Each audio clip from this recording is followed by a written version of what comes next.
Hello students, welcome back to the channel.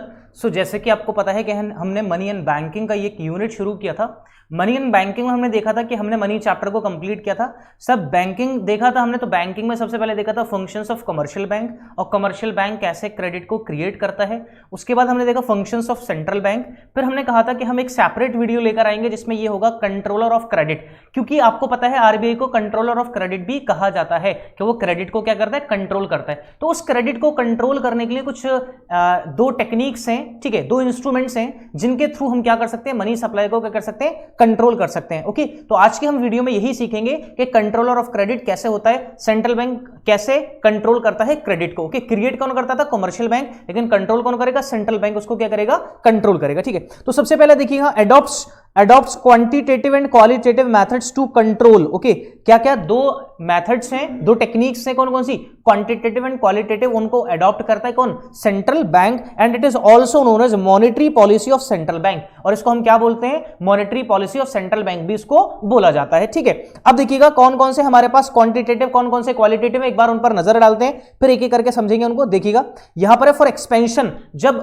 बढ़ाना है, expansion का मतलब होता है बढ़ाना, जब मनी सप्लाई को बढ़ाना होता है, central bank float money in the market, central bank क्या करता है, मनी का फ्लो बढ़ा देता है, फ्लोट कर देता है मनी, कहां पर, मार्केट में, इकोनॉमी में मनी को क्या कर देता है, फ्लोट कर देता है। लेकिन जब भी क्या करना होता है, उसको कॉन्ट्रैक्शन करना होता है, जब भी क्या करना होता है, contraction, then central bank try to observe money from the market, और वो क्या करने की कोशिश करता है कि मार्केट से मनी को क्या करने की कोशिश करता है, ऑब्जर्व मतलब अपने पास लेने की कोशिश करता है। कुछ ऐसी हो सकता है सिक्योरिटीज अपनी बेच दे कि आपकी लिक्विडिटी खत्म करके अपने पास रख ले। ओके, आपकी लिक्विडिटी खत्म करके आपको क्या दे देगा, सिक्योरिटीज। अब उस सिक्योरिटीज का आप कुछ नहीं कर सकते, लेकिन बैंक के पास क्या आ गया, आपकी लिक्विडिटी। अब पैसा किसके पास आ गया, बैंक के पास। तो इसका मतलब इन्फ्लेशन और डिफ्लेशन। तो इन्फ्लेशन का मतलब क्या है भाई, कस्टमर क्या करेंगे, डिमांड करेंगे। इन्फ्लेशन का मतलब क्या है कि डिमांड ज्यादा है, इन्फ्लेशन का मतलब क्या होगा, डिमांड ज्यादा है। ठीक है, डिफ्लेशन का मतलब क्या होगा कि डिमांड क्या है, कम है। इन्फ्लेशन का मतलब डिमांड ज्यादा, इन्फ्लेशन का मतलब क्या है, डिमांड ज्यादा, और डिफ्लेशन का मतलब क्या है कि डिमांड क्या होगी, वहां पर कम होगी। अब डिमांड कब ज्यादा करेगा, डिमांड पब्लिक कब ज्यादा करेगी, कब डिमांड ज्यादा करेगी पब्लिक, जब पब्लिक के पास पैसा भी ज्यादा होगा। तो इसका मतलब इन्फ्लेशन में क्या होता है,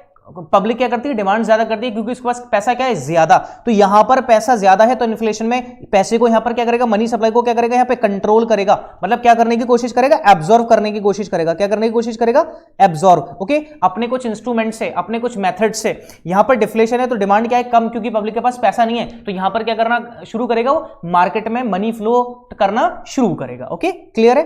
तो देखिएगा हमारे पास कौन कौन से दो मेथड्स हैं, एक है हमारे पास क्वांटिटेटिव, ये है हमारे पास क्वालिटेटिव। ठीक है, मैं यहां लिख देता हूं, ये है क्वालिटेटिव।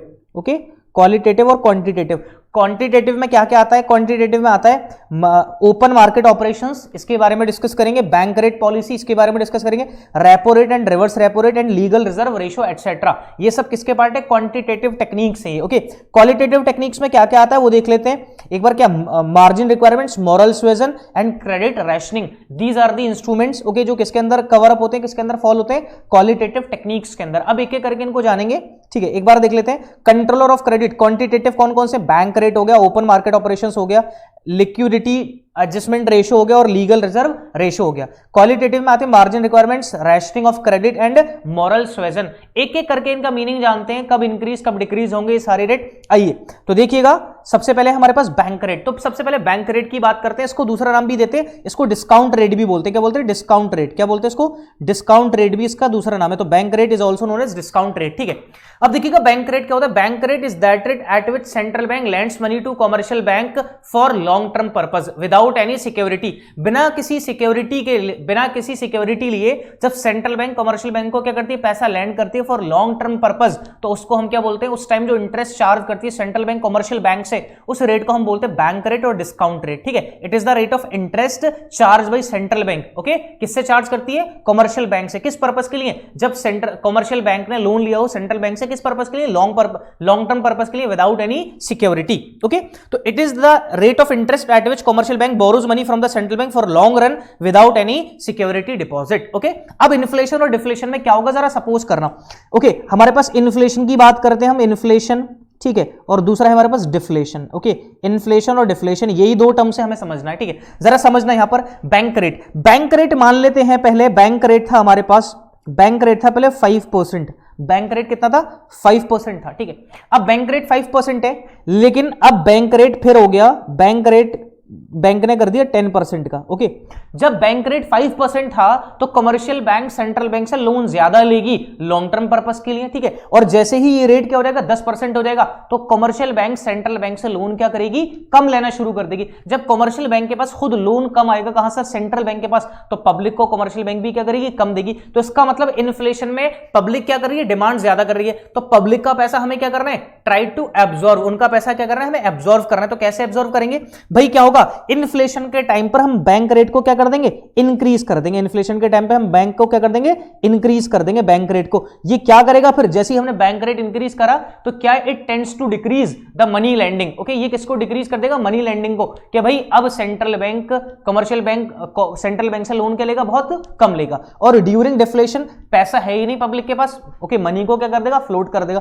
तो मनी को फ्लोट करने का मतलब क्या है कि ड्यूरिंग डिफ्लेशन बैंक रेट को क्या करना पड़ेगा, डिक्रीज करना पड़ेगा। क्या करना पड़ेगा, डिक्रीज। अब सर ये कैसे याद रखा जाए एग्जाम में, तो इन्फ्लेशन आई से आता है और इंक्रीज भी किससे शुरू होता है, आई से शुरू होता है, रटने वाले बच्चे, ठीक है। डिफ्लेशन किससे शुरू होता है, डी से, और डिक्रीज भी किससे शुरू होता है, डी से। तो इसका मतलब अब आपको समझ में आ गया कब इंक्रीज होगा, कब डिक्रीज होगा। इन्फ्लेशन में इंक्रीज और डिफ्लेशन में क्या होगा, डिक्रीज। आइए एक बार इसको फिर से अच्छे से और देखिए, यहां पे ड्यूरिंग इन्फ्लेशन पूरा एक मैंने चार्ट बना के यहां पे शो करा है। During inflation raises bank rate, bank rate क्या हो जाएंगे, रेज कर देंगे, ठीक है। अब जब बैंक रेट रेज होंगे, discourage commercial bank to borrow. Okay, ये कमर्शियल बैंक क्या करेगा, बोरो करना कम कर देगा, तो लोन क्या हो जाएगा, कम। डिमांड फॉर लोन्स फॉल, कि हमारा डिमांड फॉर लोन्स, ओके, जो लोन होगा वो क्या हो जाएगा, कम हो जाएगा। क्या हो जाएगा, लोग लोन क्या लेंगे, कम लेंगे।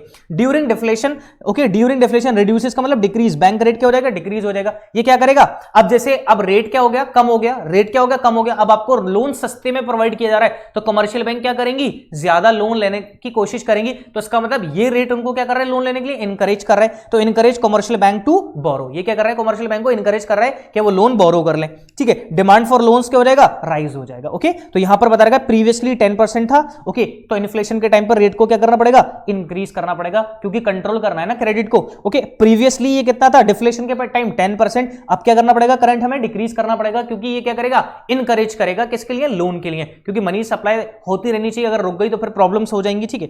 उसके बाद नेक्स्ट आता है लिक्विडिटी एडजस्टमेंट रेशियो। तो लिक्विडिटी एडजस्टमेंट रेशियो के दो पार्ट होते हैं, एक होता है रेपो रेट, एक होता है reverse repo rate. Repo rate is that rate at which central bank lends money to commercial bank for short term purpose, और इसके लिए कोई सिक्योरिटी होती है। और रिवर्स रेपो रेट क्या होता है भाई, रिवर्स रेपो रेट क्या है, अगर कमर्शियल बैंक के पास सरप्लस पैसा है तो सरप्लस पैसे को कहां पर जमा करा देता है, सेंट्रल बैंक में, और सेंट्रल बैंक उसको क्या देता है, एक रेट ऑफ इंटरेस्ट देता है शॉर्ट टर्म पर्पस के लिए, उसको बोलते हैं रिवर्स रेपो रेट। तो दे रखा है यहां पे, it is that rate of interest at which central bank lends money to commercial bank for short term purpose for some security. यहां पर when the commercial bank have surplus fund they can deposit the same with the central bank and earn interest for short period. Clear हो गया। अब यहां पर फिर again कि repo rate और रिवर्स रेपो रेट में क्या होगा, देखो इन्फ्लेशन, ओके, ये याद रखना, वर्ड मैंने आपको बता दिया, इन्फ्लेशन है तो इंक्रीज करना पड़ेगा, इंक्रीज है ना, इंक्रीज करना पड़ेगा इन दोनों रेट को। और अगर डिफ्लेशन की हम बात करें, डिफ्लेशन की बात करें तो रिवर्स रेपो रेट और रेपो रेट को क्या करना पड़ेगा, डिक्रीज करना पड़ेगा। क्या करना पड़ेगा,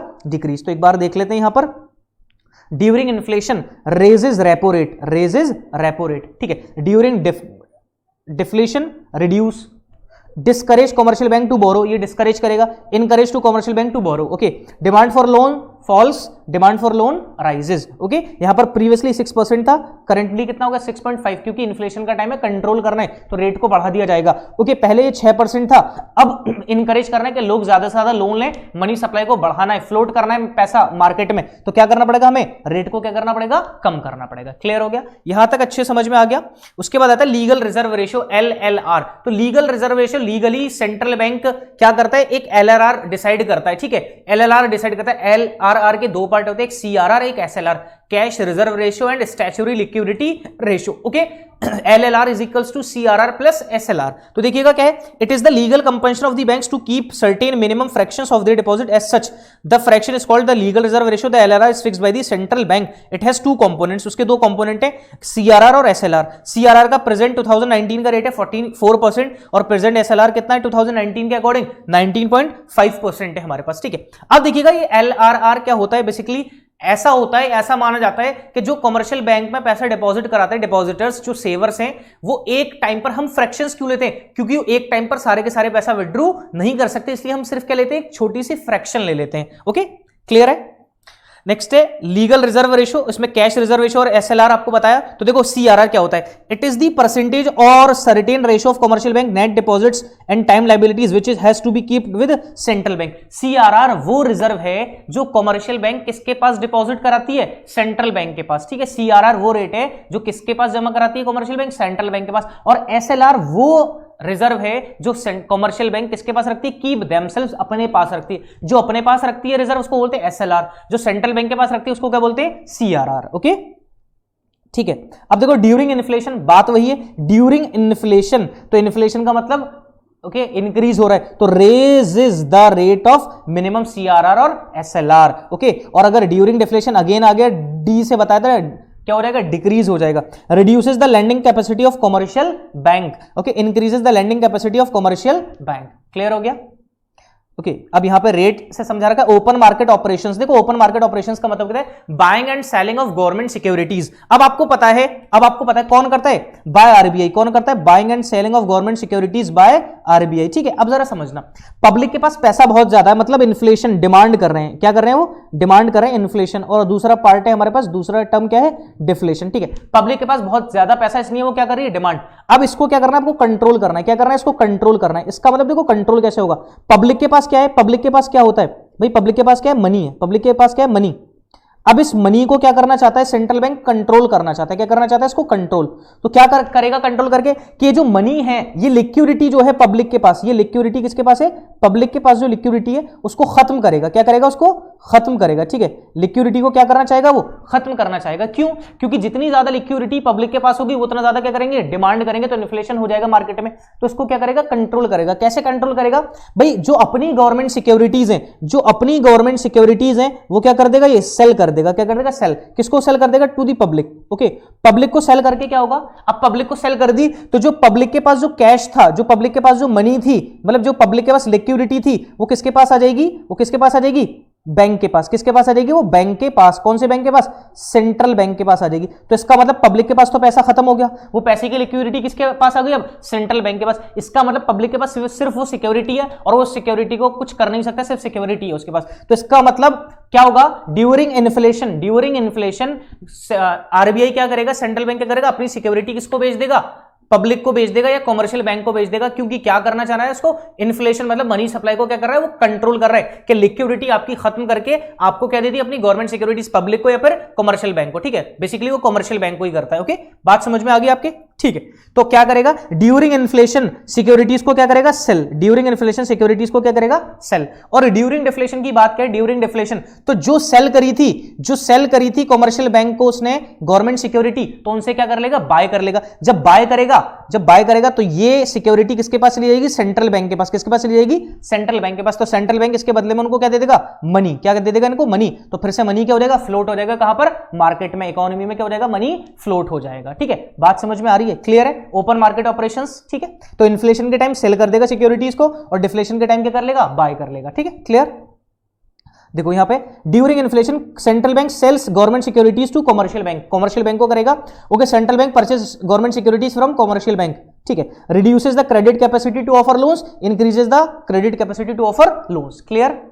उसके बाद नेक्स्ट मार्जिन रिक्वायरमेंट्स। देखो मार्जिन रिक्वायरमेंट्स का मतलब क्या होता है, देखो मार्जिन रिक्वायरमेंट क्या है, आपकी सिक्योरिटी और आपके लोन के अमाउंट में जो डिफरेंस होता है, जो आपकी सिक्योरिटी और लोन के अमाउंट में जो डिफरेंस होता है उसी को हम बोलते हैं मार्जिन रिक्वायरमेंट्स। तो ये क्या है, difference between the value of security and the amount of borrowed against the security. अब देखिएगा, सपोज करिए आपको पहले 1000 रुपए की सिक्योरिटी जमा करानी होती थी, तो आपको 500 रुपए का लोन मिलता था। ठीक है, 500 रुपए का लोन। अब आपको 2000 रुपए की सिक्योरिटी जमा करानी है, तब आपको 500 रुपए का लोन मिलेगा। तो मुझे एक बात बताइए, जैसे ही मार्जिन रिक्वायरमेंट इंक्रीज हुआ, मार्जिन रिक्वायरमेंट्स क्या हुआ, इंक्रीज, तो आप क्या कर दोगे, आप क्या करोगे, लोन लेना कम कर दोगे। तो इसका मतलब मार्जिन रिक्वायरमेंट्स भी एक टूल है, एक टेक्निक्स है मनी सप्लाई को कंट्रोल करने का। ठीक है, और अगर मनी सप्लाई को कंट्रोल करना है, तो क्या करेगा, मार्जिन रिक्वायरमेंट्स को क्या कर देंगे, इंक्रीज कर देंगे। ओके, अगर फ्लोट करना है मार्केट में, तो क्या कर देंगे, इसको डिक्रीज कर देंगे। मतलब इन्फ्लेशन के टाइम क्या करेंगे, इंक्रीज, और डिफ्लेशन के टाइम क्या कर देंगे, डिक्रीज। ठीक है, ओके, कम कर देंगे। चलो देखते हैं during inflation RBI raises the margin requirements, बढ़ा देगा आरबीआई।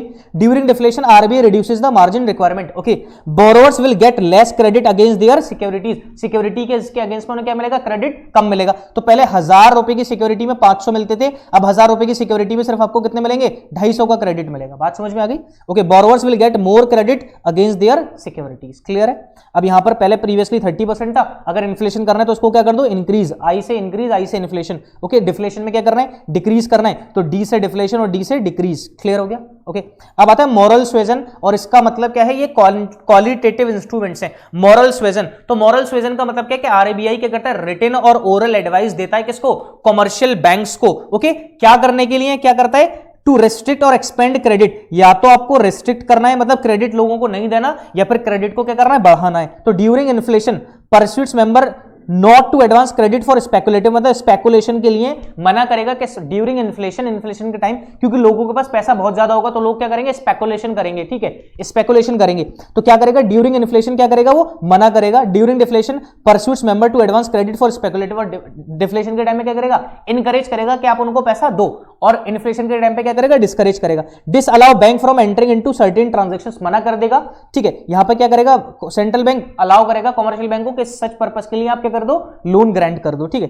नेक्स्ट है क्रेडिट रैशनिंग। देखो क्रेडिट रैशनिंग क्या होता है, क्रेडिट रैशनिंग का मतलब है फिक्सेशन ऑफ लोन। ओके, कि लोन फिक्स कर दिया, एक पर्टिकुलर सेक्टर को कितना लोन मिलेगा, सपोज करिए एग्रीकल्चर सेक्टर है, फार्मास्यूटिकल सेक्टर है, तो ये सेक्टर से अलग अलग, तो इनके रिगार्डिंग क्या करेगा, वो लोन की अमाउंट को फिक्स कर देगा कि आपको कितना लोन प्रोवाइड कराना है। Refers to the fixation of credit limits for different business activities और for a particular business sector during inflation. तो क्या करेगा भाई, आपको पता है, जैसे आपको पता है ना, रेशनिंग, जैसे राशन मिलता है आपको, तो राशन का मतलब क्या है कि आपको 5 किलो क्या मिलेंगे, 5 किलो चावल मिलेंगे, ठीक है। आपको 10 किलो क्या मिलेगी, शुगर मिलेगी, चीनी मिलेगी, आपको 2 लीटर कैरोसिन का ऑयल मिलेगा। तो आपके कोटे को क्या कर दिया, फिक्स कर दिया, तो इसी को बोलते हैं रैशनिंग, ठीक है। राशन मिलता था, उसी को बोलता है क्रेडिट रैशनिंग। तो क्रेडिट रैशनिंग क्या है, सेंट्रल बैंक क्या कर देता है, चीजों को फिक्स कर देता है, एक पर्टिकुलर सेक्टर को या पर्टिकुलर बिजनेस एक्टिविटी को कितना लोन प्रोवाइड कराना है आपको, ठीक है। अब क्या करेगा, इन्फ्लेशन, मार्केट में डिमांड बहुत ज्यादा है, डिमांड क्यों ज्यादा है, क्योंकि पब्लिक के पास क्या है, पैसा बहुत ज्यादा है। अब क्या करेगा, जो उनके कोटे को क्या कर देगा, रिड्यूस कर देगा, क्या कर देगा, रिड्यूस कर देगा उनके कोटे को, ठीक है, ताकि उनके पास चीजें कम पहुंचे, उनके पास पैसा क्या हो, कम पहुंचे। अब यहां पर देखो एक चीज क्या होगी डिफरेंट, कि इन्फ्लेशन के टाइम पे क्या हो रहा है, डिक्रीज हो रहा है। क्यों हो रहा है डिक्रीज, क्योंकि पब्लिक के पास ऑलरेडी पैसा है, अब हमें उसको क्या करना है, कंट्रोल करना है। तो क्या करेंगे हम, क्या करेंगे यहां पर, उनके जो फिक्स है उसको और क्या कर देंगे, कम कर देंगे, ठीक है। एक चीज फिक्स थी, अब क्या कर दिया हमने, और कम कर दिया। यहां पे देखो, मान लो पब्लिक के पास बहुत ज्यादा राशन है, बहुत ज्यादा राशन है पब्लिक के पास, चीनी भी बहुत है, ओके, और चावल भी बहुत है, और कैरोसिन ऑयल भी बहुत है। अब क्या करेंगे ना पड़ेगा, उनके कोटे को क्या कर देंगे, उनके पास पहले से उनके कोटे को क्या कर देंगे, रिड्यूस। ड्यूरिंग डिफ्लेशन उनके कोटे को क्या कर दिया जाएगा, इंक्रीमेंट कर दिया जाएगा, इंक्रीज कर दिया जाएगा, क्लियर है। नेक्स्ट उसके बाद ओके, तो हमने ये सारे के सारे चीजें देखी स्टूडेंट, कि भाई सेंट्रल बैंक क्रेडिट को कैसे कंट्रोल करती है। मैंने एक एक चीज आपको समझाई स्टूडेंट। अब तक हमने इसमें जितने कितने यूनिट देखे, सबसे पहले हमने क्या देखा, यूनिट 2 में हमने क्या देखा, मनी पहला पार्ट हो गया, दूसरा कमर्शियल बैंक के फंक्शंस, तीसरा credit creation of commercial bank, चौथा फंक्शंस ऑफ सेंट्रल बैंक, पांचवा credit control by central bank. Okay, कितने, तो टोटल नंबर ऑफ पार्ट कितने हो गए हमारे, 5। तो इस यूनिट में हमारे टोटल 5 पार्ट्स है स्टूडेंट। आई होप आपको समझ में आया हो बहुत अच्छे से। अगर आपको वीडियो पसंद आई तो प्लीज वीडियो को लाइक जरूर करें। अगर कुछ स्टूडेंट इस वीडियो से हमारे चैनल तक पहुंचे तो अभी तक हमारे चैनल को सब्सक्राइब नहीं किया तो चैनल को सब्सक्राइब कर ले, और पास ही बेल आइकन को प्रेस कर दें ताकि हमारे नोटिफिकेशन आपको सबसे पहले मिले। ओके, तो आप लोग हमारा फर्दर नोट्स के लिए मोबाइल ऐप भी डाउनलोड कर सकते हैं, जहां पर हम ओके एंट्रेंसेस के बैच और रेगुलर बैचेस के लिए टेस्ट कंडक्ट कराते हैं, क्योंकि जैसा आपको पता है स्टूडेंट कि आपके पेपर में मल्टीपल चॉइस क्वेश्चंस आते हैं, तो हम मल्टीपल चॉइस क्वेश्चंस वहां पे आपसे पूछते हैं। Okay, thank you students, thank you very much.